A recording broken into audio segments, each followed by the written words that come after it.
Hello प्यारे दोस्तों, तो आज के इस वीडियो में हम आपका क्लास 9th का जो 4 अक्टूबर को मॉर्निंग शिफ्ट का मैथ्स का एग्ज़ाम हुआ था, तो इस वीडियो में हम इसी मैथ्स के क्वेश्चन पेपर का आंसर की यानी कि इस क्वेश्चन पेपर का सॉल्यूशन हम करने वाले हैं आज के इस वीडियो में। तो चलिए शुरू करते हैं। तो देखिए, सबसे पहले आपका खंड क यानी कि सेक्शन ए का जो फर्स्ट क्वेश्चन है ये आपका क्या था, इसमें दिया गया था √32 डिवाइडेड बाय √2 बराबर है, ये हमसे पूछा गया है। तो देखिए, हमें इसमें दिया है √32, ठीक है, और डिवाइड में दिया गया है √2। तो इसको हम इस तरह से लिख सकते हैं। देखिए, ये भी जो है रूट के अंदर है और हमारा √2 जो है ये भी रूट के अंदर है, तो हम इसको इस तरह से लिख सकते हैं, रूट के अंदर 32/2। अब ये 2 से ये हमारा कट जाएगा 16 बार में, तो हमारा √16 आ रहा है। अब ये देखिए, √16 की वैल्यू कितना होता है, यानी कि 16 का स्क्वायर रूट कितना होता है, 4 होता है। तो इसीलिए हमारा आंसर क्या हो जाएगा, 4। तो 4 देखिए कौन से हमें ऑप्शन में दिया गया था, बी वाले ऑप्शन में दिया गया था, इसीलिए फर्स्ट क्वेश्चन का हमारा बी ऑप्शन करेक्ट था। इसके बाद नेक्स्ट सेकंड क्वेश्चन देखिए, इसमें -2 5 किस चतुर्थांश में स्थित है, ये हमसे पूछा गया था। तो आपको पता होगा ग्राफ में हमारा यहाँ पर ये जो फर्स्ट क्वाड्रेंट होता है, पहला चतुर्थांश, इसमें x और y दोनों की वैल्यू प्लस में होता है। इसके अलावा जो ये दूसरा वाला हमारा क्वाड्रेंट होता है, इसमें x की वैल्यू माइनस में और y की वैल्यू प्लस में होता है। इस तीसरे वाले क्वाड्रेंट में दोनों ही माइनस में होते हैं और फोर्थ क्वाड्रेंट में हमारा x की वैल्यू प्लस में और y माइनस में होता है। तो यहाँ पर देखिए -2 और 5 दिया गया है, तो ये जो पहला वाला होता है ये हमारा x की वैल्यू होता है, तो ये माइनस में है, और दूसरा जो ये है ये हमारा y की वैल्यू होता है, ये प्लस में है। तो x की वैल्यू माइनस और y की वैल्यू प्लस में, ये देखिए यहाँ पर है, यानी कि सेकेंड क्वाड्रेंट में, यानी कि द्वितीय चतुर्थांश में। तो देखिए दूसरा हमारा ये बी वाले ऑप्शन में दिया है, इसीलिए सेकंड क्वेश्चन का ये बी ऑप्शन हमारा करेक्ट था। ठीक है, आई होप आपको समझ में आ गया अच्छे से। इसके बाद नेक्स्ट थर्ड क्वेश्चन में बोला गया था, एक त्रिभुज की भुजाएं 20 सेंटीमीटर, 28 सेंटीमीटर व 24 सेंटीमीटर है, इसका अर्ध परिमाप हमसे पूछा गया था, यानी सेमी पेरीमीटर पूछा गया था। तो बहुत ही ईजी था, हमें क्या करना था, ये जो 20 सेंटीमीटर दिया है, प्लस में दूसरा 28 जो दिया है, और प्लस में तीसरा ये जो 24 दिया है, इन सब को ऐड करके और 2 से हमको डिवाइड कर देना था, क्योंकि हमसे सेमी पेरीमीटर यानी अर्ध परिमाप पूछा गया था। तो तीनों को ऐड करेंगे तो क्या आएगा, 20 और 28, ये हो जाएगा हमारा 48, और 24 तो ये हो जाएगा कितना, 72 हो जाएगा। तो 72 और नीचे क्या आ जाएगा, 2 से 72 को डिवाइड करेंगे तो 36 आएगा। तो ये हो जाएगा 36 हमारा अर्ध परिमाप यानी कि सेमी पेरीमीटर। ठीक है, तो ये हमारा 36 हो गया। अब 36 कौन से ऑप्शन में दिया हुआ है, ये रहा सी ऑप्शन में, इसीलिए हमारा थर्ड का सी ऑप्शन करेक्ट था।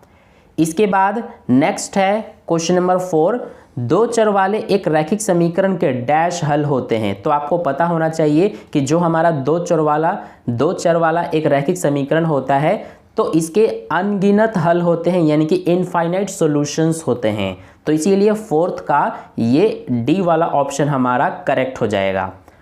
इसके बाद नेक्स्ट है फिफ्थ क्वेश्चन, इसमें बोला गया था, एक त्रिभुज ABC में यदि एंगल A 80 डिग्री है तथा AB = BC है, तो एंगल C का मान हमसे पूछा गया था। मान लीजिए ये हमारा ट्रायंगल है ABC। अब इसमें बोला है कि एंगल A 80 डिग्री है, यानी ये वाला एंगल हमें 80 डिग्री दिया गया है, और AB = BC है। AB यानी कि ये जो है ये, और BC ये वाला, ये दोनों हमें इक्वल दिया गया है। तो इसीलिए ये हमारा क्या है, ये एक समद्विबाहु त्रिभुज है। तो इसमें ये वाली साइड और ये वाली साइड दोनों इक्वल हैं, तो इसीलिए इनके सामने बनने वाले जो कोण हैं वो भी इक्वल होंगे। तो इसके सामने ये वाला एंगल बन रहा है और इस वाले साइड के सामने ये एंगल बन रहा है, तो तो ये अगर हमारा 80 डिग्री है तो ये वाला जो है ये भी 80 डिग्री ही होगा।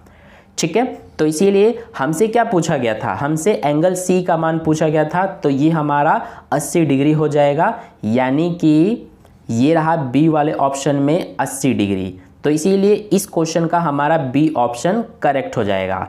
इसके बाद नेक्स्ट 6th क्वेश्चन देखिए, एक ठोस की डैश विमाएँ होती हैं। तो एक हमारा जो सॉलिड होता है, ठोस जो होता है, उसके 3 डायमेंशंस होते हैं, यानी कि 3D होता है, यानी कि 3 विमाएँ होती हैं, इसीलिए ये सी ऑप्शन इसका करेक्ट हो जाएगा। ठीक है, इसके बाद 7th क्वेश्चन, निम्न में से कौन सी अपरिमेय संख्या है। तो देखिए पहला हमें दिया है √9/16। तो देखिए √9 जो है इसकी वैल्यू 3 हो जाएगा और √16 जो है इसकी वैल्यू 4 हो जाएगा, यानी इसको सॉल्व करके हमारा 3/4 आ रहा है। तो ये तो एक परिमेय संख्या है, रैशनल नंबर है, तो इसीलिए ये आंसर नहीं होगा। दूसरा है √15। √15 की वैल्यू होता है क्या, यानी कि क्या इसको हम रूट से बाहर निकाल सकते हैं, नहीं निकाल सकते हैं, तो यही हो जाएगा हमारा अपरिमेय संख्या। इसके अलावा √25 है तो √25 की वैल्यू 5 होता है। इसके अलावा √49 है तो इसकी वैल्यू 7 होता है। तो ये सारे हमारे ये और ये परिमेय संख्या है, सिर्फ इसमें हमारा जो ये √15 है यही अपरिमेय है, तो इसीलिए बी ऑप्शन करेक्ट हो जाएगा। इसके बाद नेक्स्ट क्वेश्चन नंबर 8 देखिए, यदि एक कोण अपने पूरक के बराबर है तो इसका माप हमसे पूछा गया है। तो देखिए बोला है एक कोण अपने पूरक के बराबर है। पूरक आपको पता होना चाहिए, ऐसे दो एंगल्स जिनका सम 90 डिग्री होता है वे हमारे पूरक होते हैं, यानी कि जिसे हम कॉम्प्लीमेंट्री एंगल्स कहते हैं। ठीक है, तो इसीलिए हमसे कहा है कि यदि एक कोण अपने पूरक के बराबर है तो उसका माप क्या है, तो उसका माप 45 डिग्री हो जाएगा, क्योंकि 45 और दूसरा जो है वो भी हमारा 45 ही होगा, तभी तो दोनों को मिला करके 90 डिग्री बनेगा। तो इसीलिए हमारा इसमें 45 डिग्री आंसर हो जाएगा। तो 45 ये रहा ए वाले ऑप्शन में, इसीलिए इसका ए ऑप्शन हमारा करेक्ट हो जाएगा। इसके बाद 9th क्वेश्चन देखिए, 9th में बोला गया है कि पूजा ने बिंदु ए, बी और सी से होकर गुजरने वाली रेखा खींची। मोनिका ने बी और सी से गुजरने वाली रेखा खींची। उनके द्वारा खींची गई रेखाओं के बारे में कौन सा कथन सही है। तो देखिए पूजा ने ए, बी और सी से होकर एक रेखा खींचा है। मान लीजिए यहाँ पर ए है, यहाँ पर बी है और यहाँ पर सी है, तो इन तीनों बिंदुओं से होकर एक रेखा खींचेंगे तो ये हमारा हो जाएगा। ठीक है, इसके अलावा जो मोनिका है उसने बी और सी से गुजरने वाली एक रेखा खींची है, यानी कि बी हमारा ये रहा और सी ये रहा, तो इन दोनों से होकर एक रेखा खींचेंगे तो पहले वाली रेखा के ऊपर ही हमारा दूसरा वाला रेखा हो जाएगा। ठीक है, मान लीजिए यहाँ से यहाँ तक ये पूजा द्वारा खींचा गया रेखा है और मोनिका द्वारा खींचा गया रेखा मान लीजिए यहाँ से लेकर यहाँ तक है। ठीक है, तो इसमें आप क्या देख रहे हैं कि दोनों का जो रेखा है वो एक के ऊपर दूसरा है, तो इसीलिए इसमें देखिए हमें 4 ऑप्शंस दिए गए थे, चारों में से कौन सा हमारा सही है। रेखाएं केवल एक बिंदु पर मिलती हैं, ऐसा तो नहीं है। यहाँ पर आप देख सकते हैं कि दोनों जो हमने रेखा खींचा है पूजा और मोनिका का, दोनों एक के ऊपर यानी कि एक दूसरे के ऊपर लाई कर रहे हैं। बी में है रेखाएं लंबवत है, ऐसा भी नहीं है। सी में है रेखाएं समांतर हैं, ऐसा भी नहीं है। डी में है रेखाएं संपाती है, ये हमारा बिल्कुल सही है, क्योंकि जब भी एक रेखा के ऊपर दूसरी रेखा जाती है तो इस प्रकार की रेखाओं को हम संपाती रेखाएं कहते हैं। ठीक है, यानी कि कोइंसाइड लाइन कहते हैं। तो इसीलिए हमारा 9th का डी वाला ऑप्शन जो है ये करेक्ट हो जाएगा। इसके बाद नेक्स्ट चलते हैं क्वेश्चन नंबर 10 पर। सबसे पहले इंग्लिश मीडियम में आप देख लीजिए, यहाँ पर जो फर्स्ट क्वेश्चन है इसमें हमें √32 को √2 से डिवाइड करने पर कितना आंसर आएगा ये हमें बताना था। तो जैसे मैंने आपको हिंदी मीडियम में सॉल्व करके बताया है, ऐसे ही इंग्लिश मीडियम में भी हमारा हो जाएगा। तो इसीलिए इस फर्स्ट क्वेश्चन का कौन सा ऑप्शन राइट था, ये बी वाला।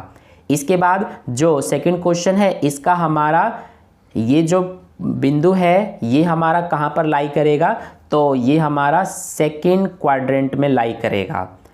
ठीक है, इसके बाद जो थर्ड क्वेश्चन है इसका ये 36 सेंटीमीटर आंसर था, और जो ये फोर्थ क्वेश्चन है इसका ये इनफाइनाइट। इसमें पूछा था a linear equation in two variable has dash solutions. तो हमारा जो लीनियर इक्वेशन होता है टू वेरिएबल वाला, उसके इनफाइनाइट सॉल्यूशन होते हैं।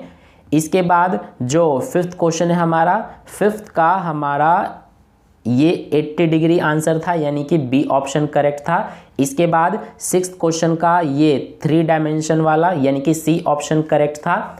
और इसके बाद जो सेवेंथ क्वेश्चन है, तो सेवेंथ का ये रूट 15, इसमें हमसे पूछा था which of the following is an irrational number, तो ये रूट 15 जो है ये इरेशनल नंबर है। और एट्थ में इसमें हमसे पूछा था if an angle is equal to its complement then its measure is, तो 45 डिग्री हो जाएगा। और इसके बाद जो नाइन्थ क्वेश्चन है इसका ये डी ऑप्शन करेक्ट था, द लाइन्स को इनसाइड। ठीक है, तो ये हो गया। अब देखिए टेंथ क्वेश्चन। टेंथ क्वेश्चन में हमें दिया है 125 की पावर -1/3 का मान हमसे इसमें पूछा है। तो देखिए सबसे पहले 125 है, 125 है, तो इसको हम 5 की पावर 3 लिख सकते हैं क्या? बिल्कुल लिख सकते हैं, क्योंकि 5 की पावर 3 का मतलब होता है 125। फिर इसके बाद यहाँ पर पावर है -1/3, तो मल्टीप्लाई में आ जाएगा हमारा -1/3। अब ये 3 से ये 3 कट जाएगा, तो सिर्फ क्या बचा? 5 की पावर -1। अब इसको हमें इसकी पावर को नेगेटिव में है पॉजिटिव बनाने के लिए इसको हम पलट के लिख देंगे, तो ऊपर 1 और नीचे आ जाएगा 5। ठीक है, तो 1/5 ये हमारा आंसर हो जाएगा। तो 1/5 देखिए ये रहा, सी वाले ऑप्शन में दिया गया है, तो इसीलिए सी ऑप्शन करेक्ट हो जाएगा टेंथ क्वेश्चन का। इसके बाद चलते हैं नेक्स्ट क्वेश्चन नंबर 11 पर। इसमें बोला है दो रेखाएं ए बी और सी डी बिंदु ओ पर प्रतिच्छेद करती हैं। यदि एंगल BOC 53 डिग्री है तो एंगल BOD हमसे पूछा है। देखिए दो एंगल्स की बात की गई है यहाँ पर, एक तो एंगल BOC है और दूसरा एंगल BOD है। एंगल BOC हमें दिया है, एंगल BOD हमसे पूछा गया है, और दो रेखाएं हैं AB और CD। मान लीजिए कि ये हमारा एक रेखा है और एक ये रेखा है।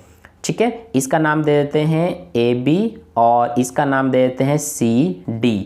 हमें बोला है कि दोनों O पर प्रतिच्छेद करते हैं, यानी कि ये जो पॉइंट है यहाँ पर प्रतिच्छेद करते हैं। हमें दिया गया angle BOC 53 degree, angle BOC यानी कि ये जो एंगल है, ये आप जो एंगल देख रहे हैं ये हमें 53 डिग्री दिया गया है, 53 डिग्री। हमसे पूछा है एंगल BOD। एंगल देखिए B, ये हमारा जो है ये पॉइंट O है, तो एंगल BOD यानी कि ये एंगल हमसे पूछा गया है। तो कैसे बताएंगे, ध्यान से देखिए, यहाँ पर ये वाला एंगल और ये वाला एंगल दोनों जो हैं इस लाइन पर बन रहे हैं। तो एक स्ट्रेट लाइन पर जो एंगल्स बनते हैं उनका सम कितना होता है? 180 डिग्री। लीनियर जो पेयर होता है उसके कारण, रैखिक युग्म के कारण, तो इसीलिए ये हमारा 53 डिग्री और ये दोनों का सम कितना होगा? 180 डिग्री, रैखिक युग्म के कारण।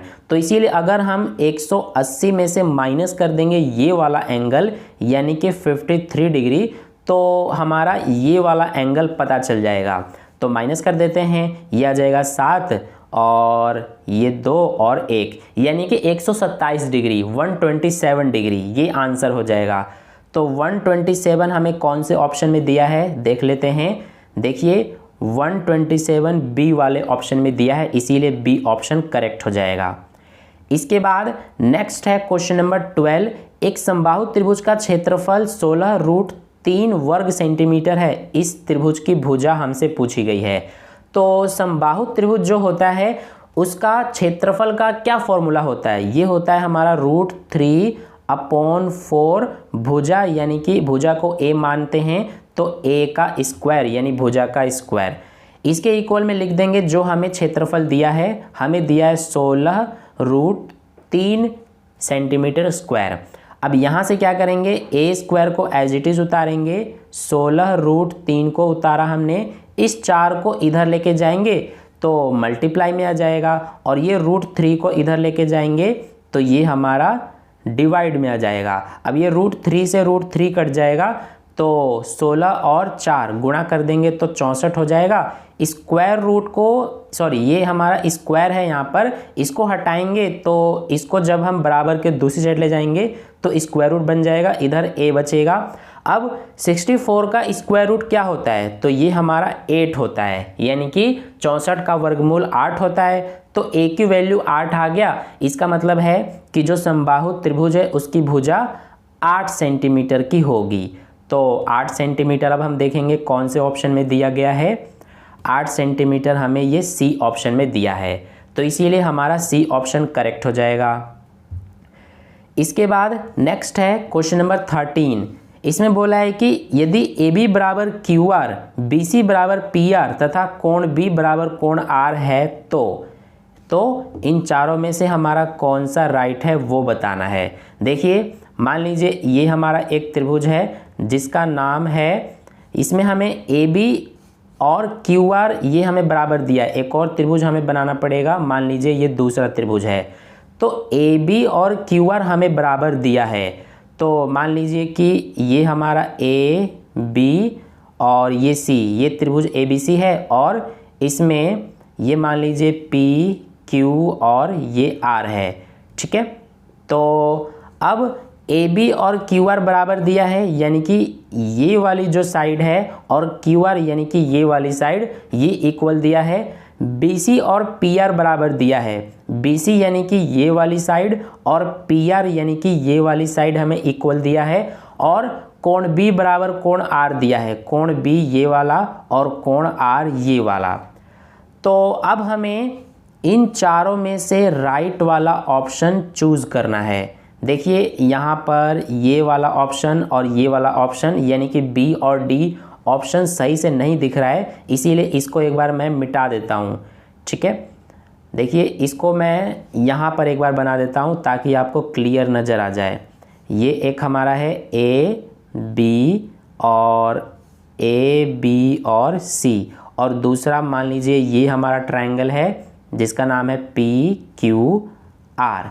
तो इसमें हमें जो ए बी है, ए बी और ए बी किसके बराबर है, क्यू आर के। इसके अलावा बी सी ये वाला हमें इस पी आर के बराबर दिया है, और ये कोण बी और कोण आर बराबर दिया है।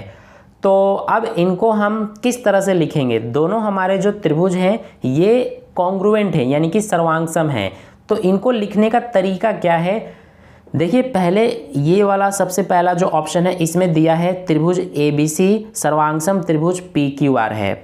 तो यहाँ पर जो ए बी है, ए बी हमारा किसके बराबर है, ए बी इस क्यू आर के बराबर है। तो ए बी इसमें देखिए सबसे पहले लिखा है, लेकिन क्यू आर यहाँ लास्ट में लिखा है।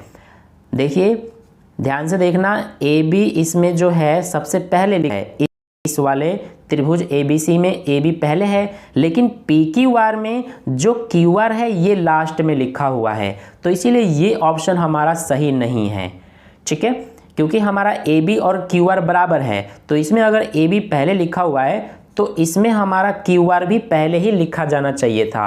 अब बी वाले ऑप्शन को देखिए, इसमें हमारा देखिए सी बी लिखा हुआ है सबसे पहले, और इसमें पी आर सबसे पहले लिखा हुआ है।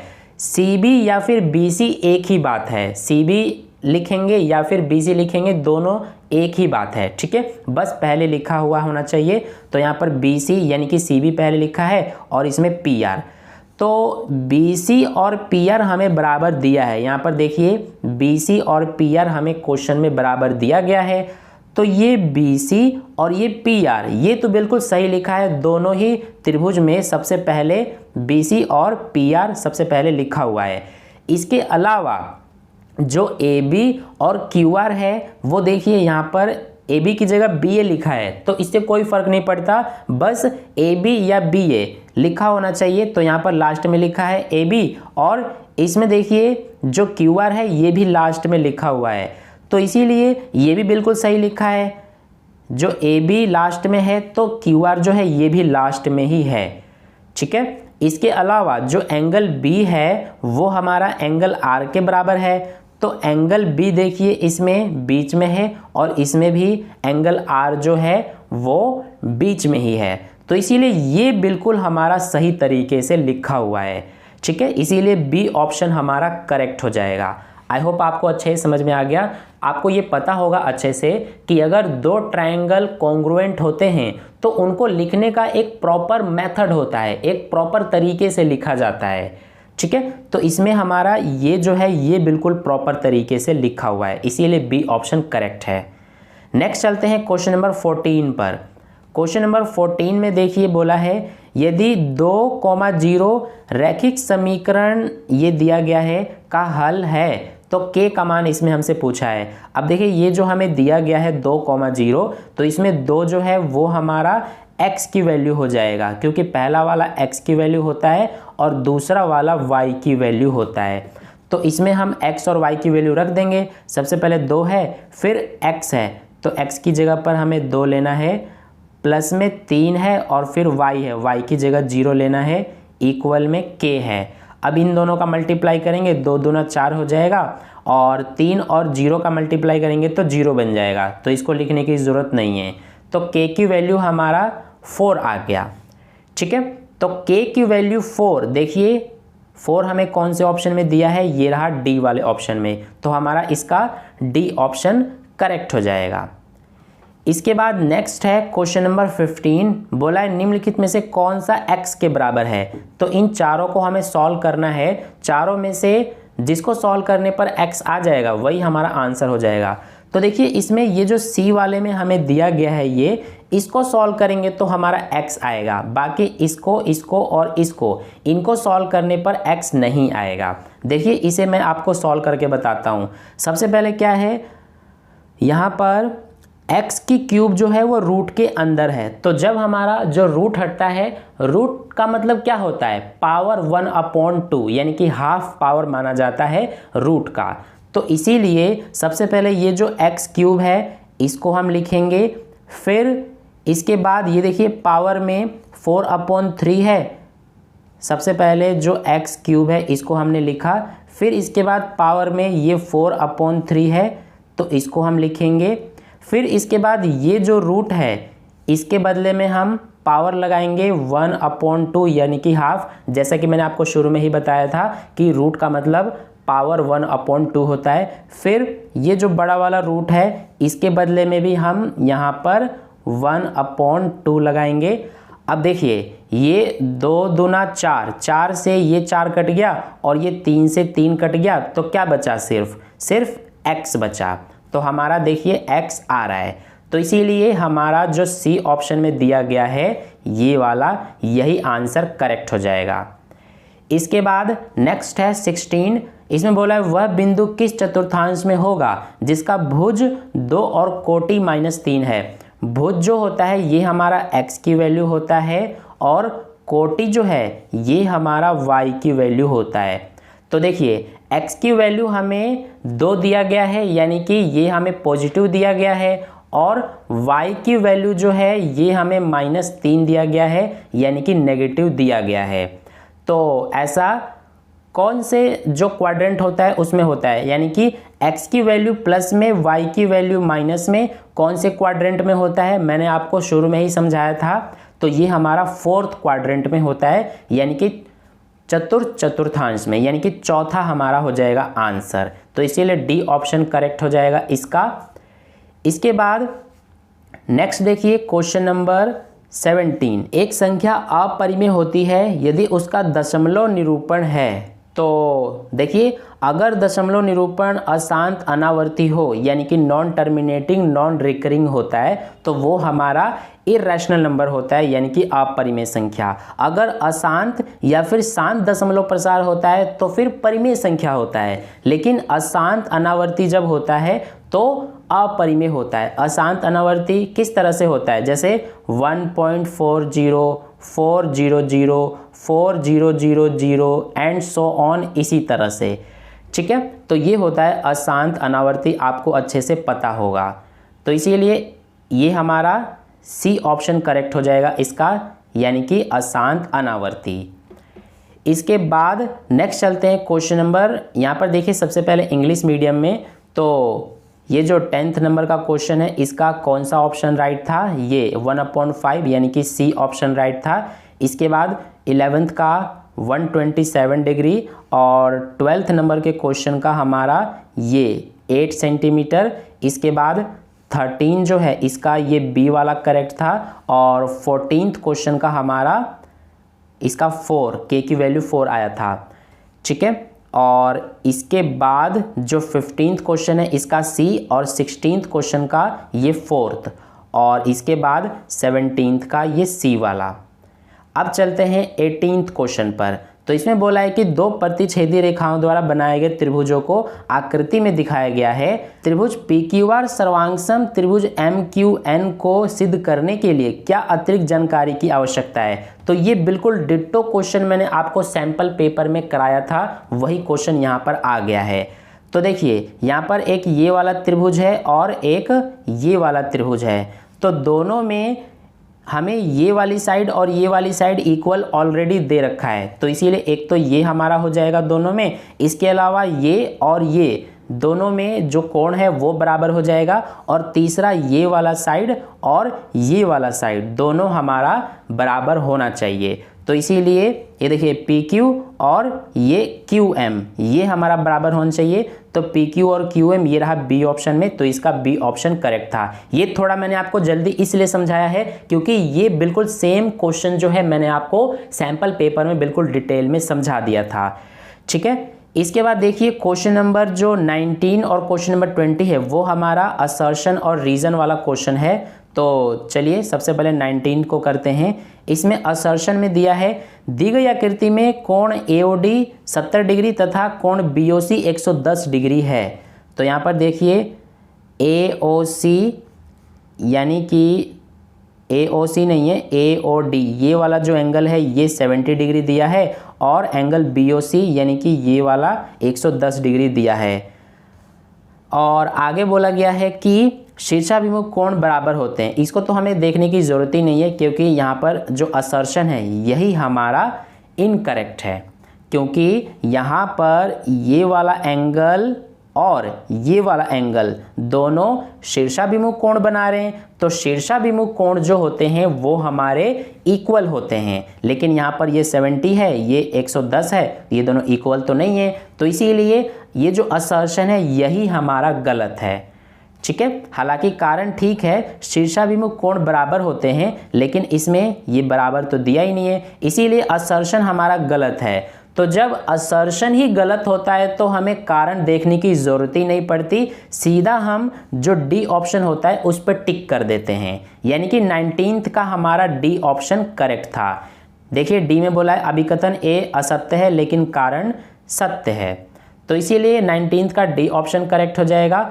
अब देखिए क्वेश्चन नंबर 20, इसमें बोला है 2,8 से होकर अनंत रेखाएं गुजरती हैं। जैसे मान लीजिए ये हमारा पॉइंट है ये 2,8 का, तो इस पॉइंट से हम अनेक जो रेखाएं होती हैं वो गुजार सकते हैं। देखिए अनेक रेखाएं गुजर सकती हैं, तो ये हमारा अभिकथन जो है ये सही है कि 2,8 से होकर अनंत रेखाएं गुजरती हैं, ये बिल्कुल सही बात है, ठीक है। यानी कि असर्शन सही है। कारण में दो चरों वाले रैखिक समीकरण के अपरिमित रूप से अनेक हल होते हैं, तो कारण भी सही है, लेकिन जो कारण है ये हमारा इस अभिकथन की सही व्याख्या नहीं है, ठीक है। तो इसीलिए हमारा इसमें जो है यहाँ पर आप देख सकते हैं ये बी ऑप्शन करेक्ट हो जाएगा। दोनों अभिकथन A और कारण R सत्य है, लेकिन कारण R अभिकथन A की सही व्याख्या नहीं है, तो इसीलिए 20 नंबर के क्वेश्चन का हमारा बी ऑप्शन करेक्ट हो जाएगा। अब इसके बाद नेक्स्ट चलते हैं क्वेश्चन नंबर 21 पर। तो इसमें बोला है कि हालांकि क्वेश्चन नंबर 21 से आपका सेक्शन बी स्टार्ट हो जाता है जिसमें 2 मार्क्स वाले क्वेश्चंस पूछे गए थे। तो क्वेश्चन नंबर 21 में समीकरण 4x + 3y = 12 के कोई दो हल ज्ञात कीजिए। तो ये बहुत ही इजी क्वेश्चन था। देखिए सबसे पहले आपको इस तरह से एक यहाँ पर टेबल बनाना पड़ता है, तो हमें 2 हल ज्ञात करने के लिए कहा गया है, तो यहाँ पर हम इस तरह से बना देंगे। अब हम क्या करते हैं कि इसमें हम x की वैल्यू सबसे पहले 0 ले लेते हैं, तो इसीलिए हम सबसे पहले सॉल्यूशन में अपने लिखेंगे कि माना x इक्वल्स टू 0। अब ये जो इक्वेशन है इसमें जहाँ x है वहाँ पर 0 लिखेंगे, ये रहा x, तो सबसे पहले 4 मल्टीप्लाई में हमारा x की वैल्यू 0 लिया है हमने, प्लस में 3y इक्वल में 12 है। अब ये 4 और 0 का मल्टीप्लाई होके पूरा 0 बन गया, तो सिर्फ बचेगा 3y इक्वल्स टू 12, तो y की वैल्यू हमारा 4 आ जाएगा। ये 3 इधर जाके 12 में डिवाइड होके y की वैल्यू 4 आ गया, तो ये हो गया एक सॉल्यूशन। अब इसके बाद दूसरा सॉल्यूशन निकालने के लिए इस बार हम y की वैल्यू 0 ले लेते हैं, तो इस y की जगह पे हम 0 लिखेंगे। सबसे पहले 4x प्लस 3y की जगह पे 0 इक्वल्स टू 12। अब ये 3 और 0 का मल्टीप्लाई होके ये पूरा हमारा 0 बन गया, तो सिर्फ 4x इक्वल्स टू 12 बचा। x की वैल्यू कितना आ जाएगा, 3 आ जाएगा। ये 4 इधर जाके 12 में डिवाइड होके 3 आ जाएगा, तो x की वैल्यू 3 आ गया। तो ये हमने 2 सॉल्यूशन निकाल दिया। इस तरह से आपको करना था क्वेश्चन नंबर 21 के सॉल्यूशन में, ठीक है। अब इसके बाद नेक्स्ट चलते हैं क्वेश्चन नंबर 22 पर। तो क्वेश्चन नंबर 22 ये रहा हमारा, बोला है समांतर रेखाओं की परिभाषा आकृति सहित दीजिए। बहुत ही इजी था, समांतर रेखाओं की परिभाषा बतानी है। तो वे रेखाएं जिनके बीच की दूरी हर जगह पर समान होती हैं उन्हें हम समांतर रेखाएं कहते हैं। तो जब मैंने अभी आपको बताया यही समांतर रेखाओं की परिभाषा है कि वे रेखाएं जिनके बीच की दूरी हर जगह पर समान होती है उन्हें समांतर रेखाएं कहते हैं। जैसे फॉर एग्जांपल यहाँ पर ये हमने एक लाइन ले लिया, इसका नाम दे देते हैं ए बी नाम दे देते हैं, और दूसरा ये हमने लाइन ले लिया, थोड़ा सा टेढ़ा बन सकता है, आपको प्रॉपर स्केल से अपने एग्जाम में बनाना था। तो दूसरा हमने ये ले लिया, इसका नाम दे देते हैं सी डी, ठीक है। अब इन दोनों लाइंस को देखिए, दोनों के बीच में ये जो गैप आप देख रहे हैं ये बिल्कुल समान है, यानी कि सेम है। तो इसीलिए ये हमारी ए बी और सी डी दोनों समांतर रेखाएं हैं, यानी कि पैरेलल लाइंस हैं, ठीक है। तो हमें आकृति भी बनाने के लिए कहा गया है, तो ये हमारी आकृति हो जाएगी। तो ये हो गया 22 नंबर के क्वेश्चन का सॉल्यूशन। अब इसमें देखिए हमें यहाँ अथवा में भी क्वेश्चन दिया गया है, तो अथवा वाले को भी कर लेते हैं। सबसे पहले ये इंग्लिश मीडियम में देखिए, इंग्लिश मीडियम में जो 18 नंबर का क्वेश्चन है इसका बी ऑप्शन करेक्ट था, और क्वेश्चन नंबर 19 जो है, क्वेश्चन नंबर 19 का हमारा डी ऑप्शन करेक्ट था, और क्वेश्चन नंबर 20 का बी ऑप्शन करेक्ट था। इसके बाद क्वेश्चन नंबर 21 जैसा मैंने आपको अभी हिंदी मीडियम में समझाया वैसे ही इंग्लिश मीडियम में आपको करना है, और क्वेश्चन नंबर 22 को भी मैंने आपको समझा दिया था हिंदी मीडियम में, वैसे ही इंग्लिश मीडियम में करना है। अब देखिए क्वेश्चन नंबर 22 में हमें अथवा वाला क्वेश्चन ये दिया गया है, और वाला दी गई आकृति में यदि AC बराबर BD है तो सिद्ध कीजिए कि AB बराबर CD है। तो हमें इसमें AB यानी इतना और CD यानी इतना दोनों को इक्वल प्रूव करना है। हमें दिया है AC इक्वल्स टू BD, तो इसको सबसे पहले हम लिख लेते हैं। देखिए हमें AC इक्वल्स टू BD दिया गया है, ठीक है। तो AC जो है, AC हमारा यहाँ से यहाँ तक है पूरा। अब AC में AB भी आ रहा है और BC भी आ रहा है, तो इसीलिए इस AC की जगह पर हम AB प्लस BC लिख सकते हैं, क्योंकि इन दोनों को जोड़ करके ही तो पूरा ये AC बन रहा है, आप देख सकते हैं। बराबर में ये जो BD है, BD हमारा यहाँ से यहाँ तक है, तो BD को भी देखिए BC और CD से मिल करके बन रहा है, तो BD की जगह पर हम BC प्लस CD लिख सकते हैं। अब क्या करेंगे, हम AB को एज इट इज उतारेंगे ये वाला, और इक्वल में BC प्लस CD ये वाला उतार दिया हमने। ये जो BC है इसको इक्वल के इधर लेके जाएंगे तो माइनस में BC हो जाएगा। अब ये प्लस का BC ये माइनस का BC कट गया, तो क्या बचा, AB इक्वल्स टू CD, और यही हमें प्रूव करना था, तो ये हमारा प्रूव हो गया, हैंस प्रूव्ड, ठीक है। AB इक्वल्स टू CD हमने प्रूव कर दिया। तो ये हमारा हो गया और वाले यानी अथवा वाले क्वेश्चन का आंसर। अब इसके बाद क्वेश्चन नंबर 23 से हम नेक्स्ट वीडियो में कर लेंगे। आई होप आपको इतना समझ में आ गया अच्छे से। अगर आपको क्वेश्चन नंबर 23 और इसके आगे का सॉल्यूशन का भी वीडियो चाहिए तो मुझे कमेंट करके बताना, मैं उसके लिए अलग से वीडियो बनाकर आपको क्वेश्चन नंबर 23 और इसके आगे का सॉल्यूशन भी करा दूंगा। तो वीडियो पसंद आया तो लाइक कर देना, अपने दोस्तों में भी शेयर कर देना ताकि उन्हें भी पता चले कि उनके एग्ज़ाम में कितने आंसर सही गए हैं, कितने गलत गए हैं। और चैनल को सब्सक्राइब नहीं किया तो सब्सक्राइब करके बेल आइकन को प्रेस कर लेना ताकि नेक्स्ट वीडियो जैसे ही अपलोड की जाए तो उसका नोटिफिकेशन सबसे पहले आपको मिल जाए। मिलते हैं फिर नेक्स्ट वीडियो में, तब तक के लिए बाय बाय।